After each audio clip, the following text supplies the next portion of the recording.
Bom dia a todos, bom dia a todas. Sejam muito bem-vindos e bem-vindas a mais um ICL Mercado Investimentos. Hoje, quarta-feira, dia de reunião de política monetária lá nos Estados Unidos. Então, a gente vai falar sobre esse assunto porque hoje também saíram os dados de inflação por lá. Então, a gente vai passar por isso também, porque são 2 pontos aí da semana que tinham toda a tendência de ganhar peso. Além disso, tem pesquisa mensal de serviços hoje aqui no Brasil, então a gente vai trazer os dados para vocês também. E vamos falar do Roberto Campos Neto, que está sendo aí bajulado pela direita bolsonarista, e hoje ele também está falando em um evento, apesar do período de silêncio. Mas antes de tudo isso, André, bom dia, como você está? Bom dia, Débora, bom dia a todos os nossos telespectadores, um bom dia especial ao pessoal lá de São Luís do Maranhão e região aí que está vendo a gente pela TV UFMA. Gente, hoje saiu o setor de serviços e tem bastante coisa para a gente detalhar em relação a isso, né? Porque foram boas novidades, a gente teve aumento aí de alguns ramos importantes, os transportes aéreos cresceram bastante, você teve também as pessoas procurando mais outros serviços como cabeleireiro, então a gente vai tratar um pouco aí sobre isso. A gente também vai falar do endividamento, a gente ficou devendo ontem, né? Então, se a gente ficou devendo ontem, hoje a gente paga a nossa dívida, não vamos ficar endividados, é a piada de quinta série aqui que eu acabei de fazer. Vamos também falar aí, mais uma vez, nosso querido Bob Fields III, né? Que tá para variar, tá falando e está sendo bem embajulado, né? Os jantares que a Maria da Conceição Tavares falava, que acontecia sexta-feira à noite para decidir os rumos de política. Ele continua frequentando bastante aí esses jantares aí nesse momento. E tem também hoje o dia da marmota, né? Porque finalmente vai sair a decisão de política dos Estados Unidos. E hoje a gente já sabe mais ou menos o que vai acontecer, que não vai fazer nenhuma alteração, mas é importante aí a gente ver aí o que vai ser sinalizado aí nesse primeiro momento aí em relação à política dos Estados Unidos. Mas vamos então agora para a agenda, né, do que a gente vai colocar aqui para vocês agora, né? Débora preparou a agenda, né? Então o que o nosso telespectador pode esperar no dia de hoje, Débora? Bom, vamos falar do que já saiu e que ainda tem que sair aí durante o dia. Então, a gente tem hoje na nossa agenda a inflação de maio da Alemanha, que veio abaixo do esperado, então já trouxe aí um vento um pouco mais positivo para a operação dos mercados europeus aí nessa manhã. Então, a gente teve já essa leitura às 3 horas da manhã aqui do Brasil. Também saíram dados de produção industrial do Reino Unido e aqui o dado mais aguardado do dia, pensando em Brasil, é a pesquisa mensal de serviços que a gente vai trazer aí com detalhes para vocês. Em seguida, saem alguns dados aí de inflação dos Estados Unidos, dados esses muito aguardados, né? Então vai sair o índice de preços ao consumidor, que a gente chama de PPI, de CPI, desculpa, e o núcleo do índice de preços ao consumidor. A gente vai trazer os dois para vocês antes da abertura de mercado, porque isso já explica um pouco aí do movimento que está acontecendo hoje. Sai também índice de confiança do empresário industrial, o ICEI de junho, da CNI, tá? Não é aquele da FGV que normalmente a gente traz, a gente pode trazer esses dados também para vocês. E hoje a gente tem aí uma série de dirigentes do Banco Central Europeu, na continuidade de ontem, falando aí em alguns eventos, tanto em Londres quanto em Frankfurt. Quem também fala num evento em Londres hoje, numa premiação, como eu falei, é o Roberto Campos Neto, nosso Bob Fields III aí. Ele está falando nesse evento de Londres e diz, né, o mercado que não fere aí a regra do silêncio, porque ele não vai tratar dos assuntos de política monetária, embora o nosso Banco Central tenha entrado nesse período hoje. Vamos dar sequência aí à nossa agenda, porque tem outros pontos para a gente mostrar aí para vocês, porque às 11h30, então daqui a pouquinho, saem os estoques de petróleo, gasolina e destilados, e a taxa de utilização das refinarias dos Estados Unidos. Esse dado também fica um pouco mais na centralidade quando a gente não tem outros dados como divulgação de política monetária dos Estados Unidos e inflação dos Estados Unidos, mas normalmente ele ganha um peso aí para o mercado de petróleo. A gente também tem a divulgação de política monetária e as projeções econômicas, que normalmente, né, a decisão de política monetária é seguida pelo discurso do Jerome Powell. Então, na verdade, o mercado já está esperando que a taxa por lá seja mantida. A gente não tem nenhuma expectativa de mudança na taxa de juros dos Estados Unidos, que deve ficar no patamar atual, de acordo com vários aí monitoramentos, inclusive do CME. Mas o que mais é aguardado aí, na verdade, é o presidente do Fed, Jerome Powell, participando dessa coletiva que vem depois da decisão, porque o mercado espera ali os pontos que vão ser sinalizados pelo Jerome Powell nessa coletiva. E aí a gente tem aí mais um dirigente do Banco Central falando dessa vez aí no Canadá, às 4 horas da tarde, Banco Central Europeu, às 4 horas da tarde no Canadá. Então, uma agenda, de novo, bem focada em dirigentes do Banco Central Europeu falando. A gente não tem os dirigentes do Fed falando essa semana porque eles estão no período de silêncio e hoje eles estão em reunião. Então, normalmente, a gente costuma ver dirigentes do Fed, né, do Banco Central dos Estados Unidos na agenda. A agenda está mais tomada por esse evento que está acontecendo aí envolvendo bancos centrais e os dirigentes do Banco Central Europeu e outros aí assuntos que devem movimentar o nosso dia. Mas aqui, principalmente, devem ganhar mais relevância aí os dados de inflação dos Estados Unidos, aqui no Brasil a pesquisa mensal, e os dados de inflação da China, que eu vou passar rapidamente aí para vocês quando a gente for falar da Ásia. Vamos então já fazer a nossa abertura aí de mercado aí, né? Que a gente tem bastante coisa aí para a gente tratar, né? O mundo hoje esperando essa questão aí da taxa de juros dos Estados Unidos, na verdade nem é questão da taxa de juros, né? Sobre o que o Jerome Powell vai falar e qual que vai ser a perspectiva depois aí, né? Dessa taxa de juros dos Estados Unidos, né? Então isso daí está entrando bastante aí no radar agora nesse momento, né? Isso daí com certeza vai ter influência aí nas bolsas, tanto nos mercados asiáticos, quanto nos mercados dos Estados Unidos, no mercado brasileiro aí, com certeza você também vai ter aí uma certa influência, né? E a gente já vê aí, por exemplo, que as bolsas fecharam mistas aí na Ásia, né? Teve a divulgação da China, da inflação na China e também aí a gente está tendo aí essa maior cautela por causa dos dados nos Estados Unidos. Então, a gente está tendo aí essa expectativa sobre o que vai acontecer aí nos mercados asiáticos, né? Então, a gente vai colocar, inclusive agora, Débora, a gente pode colocar já na tela aí o Nikkei 225, né? Que é muito ligado aos mercados asiáticos, aos mercados ocidentais, né? E ele está embaixo justamente por causa dessa cautela, né? Exatamente. Eu até queria colocar o Xangai Composto para vocês, mas a gente está com um probleminha hoje técnico na cotação do Xangai Composto. Então, vou colocar aí o Nikkei 225, que também sofreu essa influência aí da expectativa tanto pela inflação dos Estados Unidos como a decisão de política monetária por lá. Lembrando que nessa semana, na sexta-feira, o Japão também decide a sua taxa de juros, né? E a gente vai ter decisão de política monetária no Japão e eu vivi para ver o Japão mexendo na taxa de juros depois de 17 anos, justamente aí também pressionado pela alta das taxas de juros dos Estados Unidos e entre outros fatores mais locais. Então, hoje o Nikkei 225 ele operou em queda, caiu aí 0,41%, muito impactado realmente por essa decisão de política monetária dos Estados Unidos, que está ganhando muito peso e ela vem no dia da inflação. Então, dependendo de como os dados da inflação fossem sair, eles iam ser posteriores ao fechamento da Ásia, porque o fechamento da Ásia acontece mais ou menos aí pelas 6h30 da manhã do nosso horário local aqui. Dependendo de como os dados da inflação se comportassem, a gente poderia ter uma expectativa diferente em relação às próximas reuniões dos Estados Unidos e em relação à sinalização que deve vir do FONC, que é o Comitê de Mercado Aberto lá, equivalente aqui ao nosso Copom. Então, a gente fica com esses dados muito no radar e como o mercado lá fechou antes, eles já se posicionam para passar a quarta-feira de uma forma mais tranquila. Então, a gente vê o Nikkei 225 caindo 0,41% no Japão, mas o movimento na Ásia não foi único e não foi ali direcionado em bloco. A gente teve um comportamento até mais misto, como a gente fala, entre as bolsas asiáticas, porque hoje saíram os dados de inflação da China, então tanto inflação ao produtor, que é o PPI, quanto inflação ao consumidor, que é o CPI, os dois saíram hoje, e eles ficaram abaixo do esperado.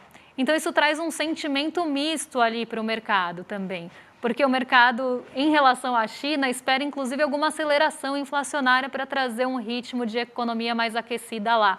Então, tudo que a gente fala para os outros países normalmente não vale para a China, porque o mercado está olhando realmente a inflação, principalmente ao produtor, que ela vem desaquecendo aí mês após mês, esperando uma alta nos preços na China para tentar buscar algum indício e tentar ali se apoiar em algo para acreditar que a economia chinesa possa aquecer novamente. Então, Não que não esteja com taxas de crescimento altas, mas o mercado sempre quer mais da China por conta da dependência que a gente tem da China de uma forma global.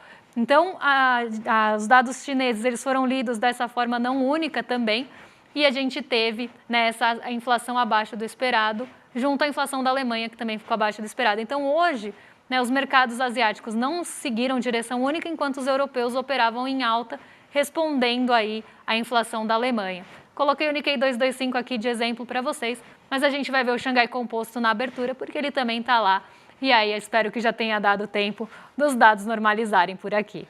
Vamos então agora para o Brasil, porque a gente teve boas notícias aí em relação ao setor de serviços, né? Ele cresceu 0,5% em abril, depois de uma alta que agora foi revisada para 0,7% aí em março, né? Então a gente começa já o segundo trimestre com um setor de serviços aquecido, né? É importante lembrar que quase 70% aí do PIB brasileiro depende do setor de serviços. Então, o setor de serviços aquecido é sinal que o PIB brasileiro pode continuar crescendo aí e manter o mesmo ritmo aí de aquecimento que foi visto aí no primeiro trimestre do ano, como o próprio PIB já mostrou, né? A gente tem aí alguns dados importantes que a gente separou aqui para você para mostrar da onde que veio esse crescimento. A gente teve uma queda no alojamento e alimentação, ou seja, de barzinhos, restaurantes, hotéis, uma queda de 2,3%, só que ao mesmo tempo a gente teve uma alta aí nesses outros serviços prestados às famílias aí de 9%. Então o brasileiro ele não foi tanto para barzinho, ele aliás foi menos para barzinho, para restaurante, viajou menos aí nesse mês de abril, mas em compensação ele procurou bastante outros serviços aí como manicure, cabeleireiro, uma lavanderia, então ele gastou mais a sua renda aí nessa parte. Se a gente for pegar os serviços profissionais, né, ou seja, contratar um pedreiro, um contador, um auxiliar aí técnico, você teve aí uma queda de 1,1% aí nesses prestadores de serviços aí nessa contratação. O que puxou de fato aí o PIB nesse mês foi justamente o setor de serviços esse mês foi os transportes. Você teve uma aceleração bem grande aí da quantidade de transporte que ocorreu aí no mês de abril. A gente teve uma alta de 2,2% no mês de abril aí de transporte terrestre e chama muita atenção aí o preço aí dos transportes aéreos, que subiu 18,2% aí nesse momento. Então a gente vê aí que é uma alta bem expressiva, né? Até isso ajuda a explicar um pouco o aumento da passagem aérea que a gente viu agora no mês de março, já que teve um aumento tão grande aí de pessoas se transportando, se locomovendo aí por meio de transporte aéreo, seja por avião, você teve então uma maior procura às passagens aéreas, nas companhias aéreas, aproveitaram essa maior movimentação e aumentaram o preço aí da passagem aérea aí no mês de maio, como resultado aí desse aumento considerável que você teve aí de transportes aéreos. A armazenagem e correios também teve aí uma alta considerável de 1,5% e os outros serviços também apresentaram alta aí de 5%. É bem importante aí tudo aí que está esse aquecimento do setor de serviços, justamente pelo fato aí que você tem boa parte do PIB relacionada a ele, né? Então, significa que se você está tendo um setor de serviços que está continuando aquecido, que está tendo uma alta em relação ao mês passado, que já teve uma alta, você está tendo, então, uma continuidade aí do aquecimento brasileiro, continua, esses efeitos na renda continuam sendo bons, continuam afetando positivamente aí esse ramo importante da economia brasileira, tanto que a gente teve a primeira alta também no acumulado em 12 meses. Isso aí é bem importante se a gente for pensar. Então essa é uma boa notícia aí para o setor de serviços e é uma boa notícia para o PIB brasileiro, que significa que a economia está crescendo ainda, mesmo com o Campos Neto preocupadíssimo com isso, né, e querendo acabar com isso, né, Débora? Exatamente. Querendo aí enforcar, né, o setor de serviços para tentar, né, baixar a inflação aí na marra. Mas vamos falar de um outro assunto agora, que também mexe com o nosso bolso, porque a gente vai falar de endividamento, né? Então, saiu uma pesquisa da CNC em relação ao endividamento das famílias e a gente estava devendo esse assunto para vocês de ontem e vamos falar dele hoje, porque a gente vai ver aí como é que está o endividamento da família, então um raio-x aí do endividamento das famílias e quem são os vilões desse endividamento também, né? Com algumas boas notícias e algumas más notícias em relação aí aos fatores que endividam o brasileiro. Então vamos colocar aí na tela para a gente ver como é que ficou o endividamento das famílias, a inadimplência e como é que estão aí os brasileiros que se dizem muito endividados, porque essa pesquisa ela tem vários tópicos ali que são perguntados para os entrevistados. Então, o nível de endividamento, se elas se consideram muito endividadas ou não, né? E aí pega os inadimplentes, e aí tem outros tipos de pesquisas, né, que são feitas ali, por exemplo, se ela vê ou não capacidade de pagamento das dívidas. Então, a gente tem, né, essa pesquisa ela é bem completa, e o que ela mostrou para a gente? Né, que a gente teve um aumento entre abril e maio de 78,5%, tá? Aqui está em porcento, de endividamento no Brasil. A gente subiu para 78,8%, uma variação de 0,3 ponto percentual. Então, teve uma alta entre abril e maio no endividamento geral do brasileiro. E entre aqueles brasileiros que se consideram muito endividados, né, então que tem um comprometimento da renda maior aí com dívidas, esse percentual também subiu. Então, subiu de 17,2% para 17,8%, 0,6 ponto percentual. Os inadimplentes não tiveram variação entre abril e maio. Então, a gente teve uma variação nula aí, né, entre abril e maio, porque ficaram aí no mesmo patamar, em 28,6% e 28,6% aí de percentual de inadimplentes no Brasil. O endividamento ele está subindo há alguns meses já, então algo para ficar de olho, porque isso aumenta o comprometimento da renda. Esse estudo é um pouquinho diferente do que aquele que é feito pelo Banco Central. Então a gente tem ali, né, esse endividamento preocupante, porque nesse estudo aqui, não trouxe o dado para vocês, mas nesse estudo mostra que 1/3 da renda, né, mais de 30% da renda do brasileiro vai para pagar dívida. Né? E aí, quando a gente está falando de dívida, a gente não está falando só das dívidas bancárias, como a gente vai ver no próximo gráfico que eu montei aqui para vocês, que a gente vê onde o brasileiro está se enrolando mais. Né? Se são ali nas contas do dia a dia, se são os carnês, por exemplo, cartão de crédito. Então, o cartão de crédito, né, aqui não soma 100, tá, gente? Porque essa pesquisa ela é feita de outra forma, é perguntado para a pessoa ali. Qual que é o maior endividamento, é feito um outro tipo de estudo, então não é o endividamento do país dividido nas modalidades, é quanto aquele indivíduo tem de dívida em cada uma das modalidades e aí eles fazem esse percentual. O cartão de crédito, ele é o primeiro vilão aí do endividamento das famílias, 89,9% dos entrevistados têm dívida de cartão de crédito. E a gente sabe que a dívida de cartão de crédito também é aquela mais alta quando a gente vê os dados de juros do Banco Central. O rotativo do cartão tem uma taxa altíssima e o parcelamento da fatura, quando você já rodou ali, já rotacionou no rotativo a sua dívida, já rolou ela para o mês seguinte, depois você tem que parcelar. Ambos ali têm uma taxa muito alta, né? A média, para quem lembra, é acima dos 400% na taxa do rotativo e quase 200% na taxa do parcelamento. Então, aqui, né, por mais que a gente considere endividamento de cartão de crédito, até aquelas faturas que estão em dia, porque a pessoa tem um valor em aberto, a gente tem que pensar também que é o maior fator de inadimplência do Brasil.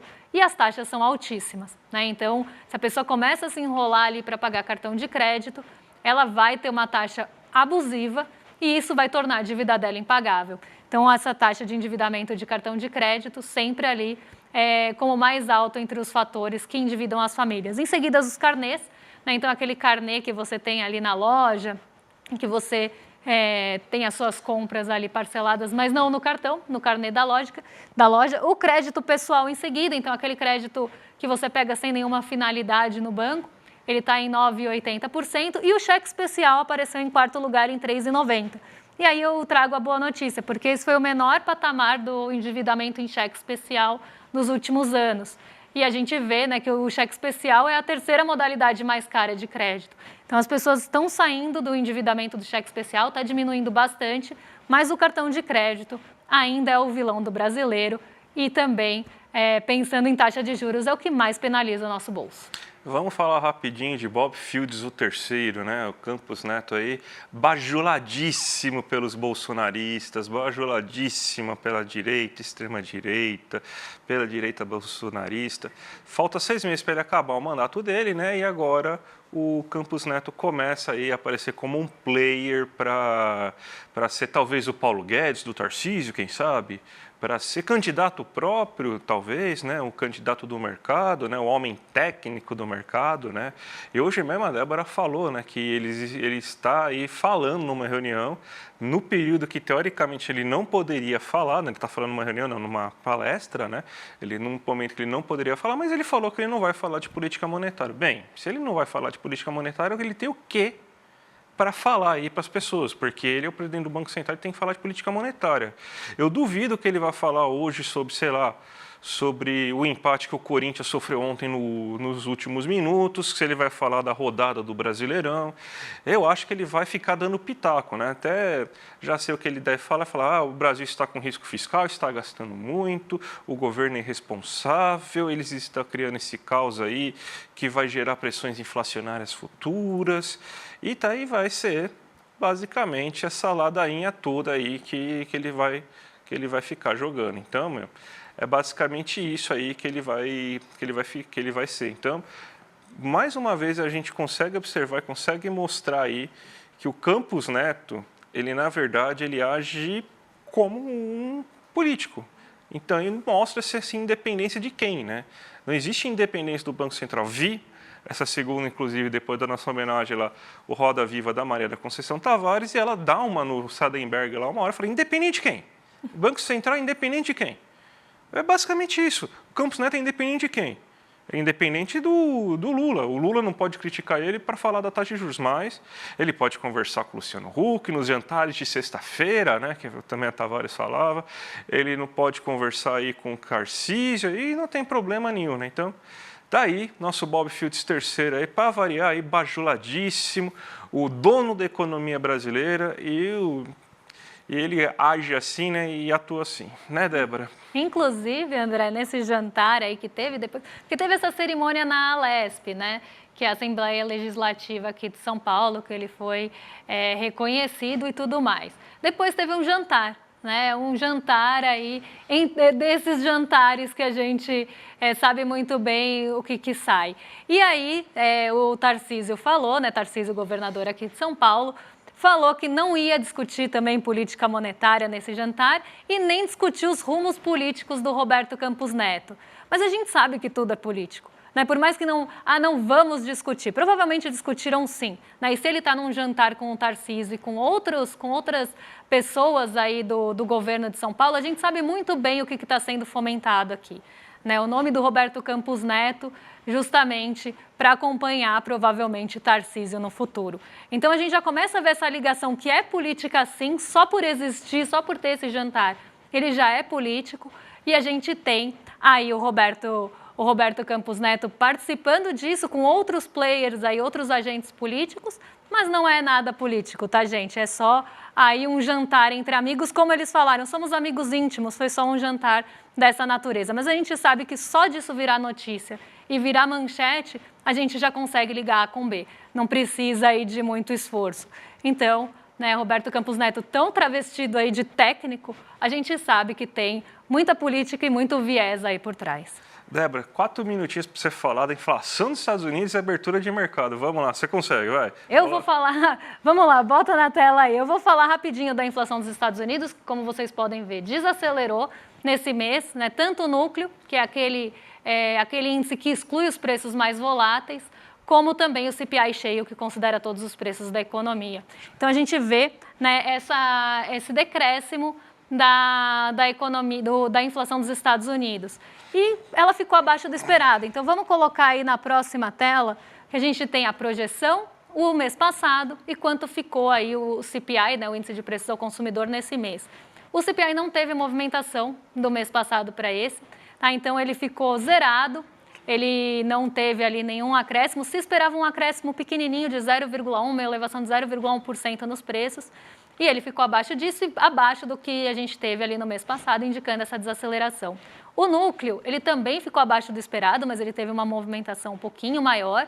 Então, aqui, excluindo preços voláteis como energia e alimentação, a gente vê a inflação dos Estados Unidos em 0,2 nesse mês, abaixo da projeção e abaixo do mês passado também, o que leva o acumulado no ano, né, o CPI anual, cair aí para 3,3, na verdade aqui é comparação ano contra ano, tá, gente? Então, 3,3 no atual contra 3,4 de projeção e 3,4 do mês anterior.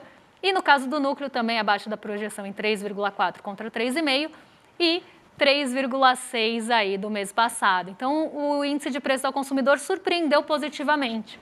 E eu vou colocar aqui a abertura de mercado, na verdade não vou colocar a minha tela, mas eu vou contar para vocês bem rapidamente, porque como eu falei, a gente está com uma série de problemas nas cotações, então elas estão todas bagunçadas e eu não quero confundir vocês. Então, o que a gente tem aqui de bolsa hoje de mercado de renda variável? Lá nos Estados Unidos, né, à espera da reunião do FONC, da coletiva do Jerome Powell, a gente tem os mercados subindo. Então, a gente tem o S&P subindo 1,24 e a Nasdaq subindo 1,77 hoje. Aqui no Brasil, as bolsas estão retraindo, tá? Então, a gente vê uma queda de 1,06% no nosso Bovespa até agora, tá? Então, tem uma queda aí na nossa bolsa. A gente está com hoje o apoio do petróleo Brent.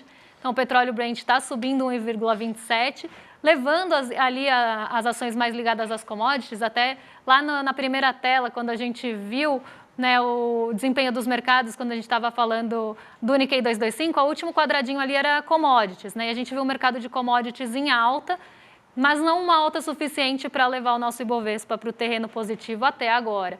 Então, a gente tem toda essa espera pela decisão de política monetária, mas os dados da inflação ao consumidor nos Estados Unidos trouxeram um alívio em relação ali ao que se esperar, pelo menos para a reunião de setembro do FONC lá dos Estados Unidos. Então, a gente tem esse cenário aí mais desenhado hoje e a gente tem o dólar subindo 0,64 em resposta da queda na nossa bolsa. Então, depois de um dia de alta ali que a gente viu ontem, né, hoje a nossa bolsa volta para o terreno negativo, mesmo com o apoio das commodities, sobretudo energéticas, aí, se a gente for pensar no petróleo. Então, um dia mais negativo aqui, mas nos Estados Unidos aí as bolsas estão no terreno positivo. 2 dias, hein, Débora? 2 dias para vocês terem o prazer de ver Débora, todo o nosso time de apresentadores e um monte de convidados especialíssimos aí no nosso Despertar Empreendedor. Então, hoje é o último dia de venda de ingressos, gente. Então, não adquiriu o seu ingresso ainda, corre lá para comprar o seu ingresso aí, que vai valer muito a pena. A gente vai ter, por exemplo, Fernando Haddad, o ministro da Fazenda, vai ter o Márcio França, o nosso Rafael Donatielli, aí Leandro Demório, o Pacífico vai estar lá, Fátima Bernardes, Serginho Groisman, Felipe Neto, aí muita gente muito interessante aí vai conversar com vocês aí e vai apresentar muita coisa, muito especial. Vai ser sempre, para a gente lembrar aqui, uma imersão no universo do empreendedorismo através de 3 pilares fundamentais: conhecimento, mentalidade e ação. Vai ser, e claro, a gente vai oferecer os maiores nomes do país para isso, né? Então, gente, não comprou ingresso? Corre que é o último dia, você tem até hoje aí para comprar ingresso. Clica aqui no link aqui embaixo, despertar2024.com.br e garante aí que vai ser imperdível, tá certo, gente? Vamos agora passar para os nossos vizinhos aí, que os rolezeiros estão esperando, né, Débora? Vamos passar para eles, então, rolezeiros, podem ficar tranquilos, que daqui a pouco vocês já estão com o William Deluca e com o Guga Noblar. A gente volta amanhã com aí o nosso programa e, então, um beijão. Até amanhã. Espero que amanhã as cotações estejam normalizadas para a gente poder ver junto. Um beijão para vocês e até mais. Até amanhã, gente. Tchau, tchau. A gente está fazendo história, construindo a maior comunidade de empreendedorismo e negócios do Brasil, hackeando o sistema e vencendo eles nas regras deles. Mas isso tudo é só o começo, porque agora chega de despertar. A hora de construir um empreendedorismo onde os negócios prosperam e as pessoas têm dignidade. Esse momento histórico vai acontecer aqui, na Vibra São Paulo, a maior casa de espetáculos do Brasil, nos dias 14, 15 e 16 de junho. Anotem na agenda e se preparem. Mais de 4.000 pessoas juntas, participando do evento de empreendedorismo mais incrível já realizado no Brasil. Aqui, a gente vai assistir ao melhor grupo de palestrantes já reunido no Brasil. Palestras técnicas com grandes especialistas e shows maravilhosos para sacudir a plateia e colocar essa casa abaixo. E vão ter várias dinâmicas também, para vocês poderem ampliar a rede de relacionamento de vocês e, quem sabe, fazerem vários negócios. Você não pode perder essa chance. Participe do Despertar Empreendedor, esse evento único. Vamos redefinir o conceito de empreendedorismo no Brasil.